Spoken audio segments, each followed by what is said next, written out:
कैसे कैले हते ए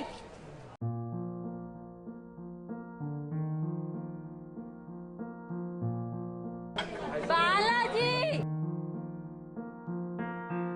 कोरोना वायरस का प्रकोप 2021 के मार्च के महीने से वापस देखने को मिल गया है। स्कूल्स, कॉलेजेस, पब्लिक ट्रांसपोर्ट दोबारा से बंद किए जा रहे हैं। कई शहरों में तो संपूर्ण लॉकडाउन भी घोषित कर दिया गया है। खबरों की माने तो कोविड-19 की ये दूसरी लहर पिछले साल आई पहली लहर से भी ज़्यादा खतरनाक मानी जा रही है। जहां इस बार मृत्यु दर भी पहले से ज़्यादा है, वहीं इस बार कोरोना वायरस के लक्षण भी पहले से कुछ अलग हैं। टाइम इंडिया की एक रिपोर्ट के अनुसार भारत दुनिया में दूसरा ऐसा देश बन चुका है जो इस समय कोविड-19 से सबसे ज़्यादा प्रभावित है। भारत में इस समय रोज़ाना 3 लाख से ऊपर कोरोना वायरस के मामले सामने आ रहे हैं। इसके साथ ही रोज़ 1000 से ऊपर मौतें भी हो रही हैं। इससे पहले कोविड-19 के केसेस का ऐसा बढ़ता हुआ दर सितंबर 2020 में देखने को मिला था।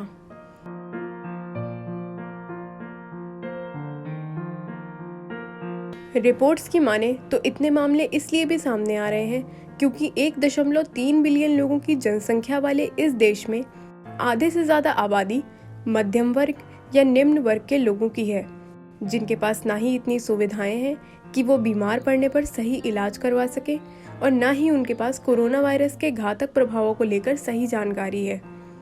इस साल कोरोना वायरस के मामलों में बढ़ोतरी इसलिए भी मानी जा रही है क्योंकि लगातार लोग सोशल डिस्टेंसिंग का पालन किए बिना और बिना मास्क के सार्वजनिक स्थानों पर निकल रहे हैं। हाल ही में हरिद्वार में लगे कुंभ मेले में गंगा स्नान करने पहुंचे लाखों श्रद्धालुओं में से अब तक 1000 से ऊपर लोग कोरोना पॉजिटिव पाए जा चुके हैं।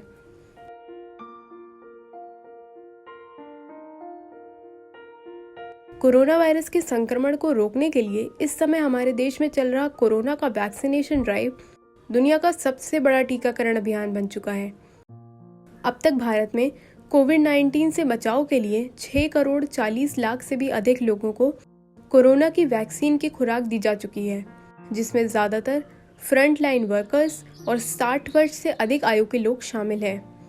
भारत में जनवरी 2021 से कोरोना की वैक्सीन का पहला चरण शुरू हुआ था और अब तक वैक्सीन लगने के 3 चरण आ चुके हैं, जिसमें सीरम इंस्टीट्यूट ऑफ इंडिया की कोविशील्ड और भारत बायोटेक की कोवैक्सीन को मंजूरी दी गई थी। वैक्सीन लगने के बावजूद भी फ्रंटलाइन वर्कर्स, हेल्थ वर्कर्स के साथ साथ 45 वर्ष से अधिक आयु के लोग जिनको कोरोना का टीका लग चुका है, वो अभी भी कोविड-19 की चपेट में आ रहे हैं।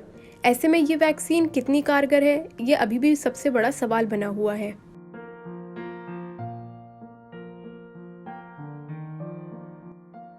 WHO के अनुसार कोरोना वायरस के इस दूसरे चरण में सबसे ज्यादा खतरा मध्यम आयु के लोगों के साथ साथ युवाओं को है। इसके साथ ही हृदय रोग, मधुमेह आदि के मरीजों को भी सबसे ज्यादा सावधानी बरतने की जरूरत है। बच्चों और गर्भवती महिलाओं को भी खास ख्याल रखने की जरूरत है।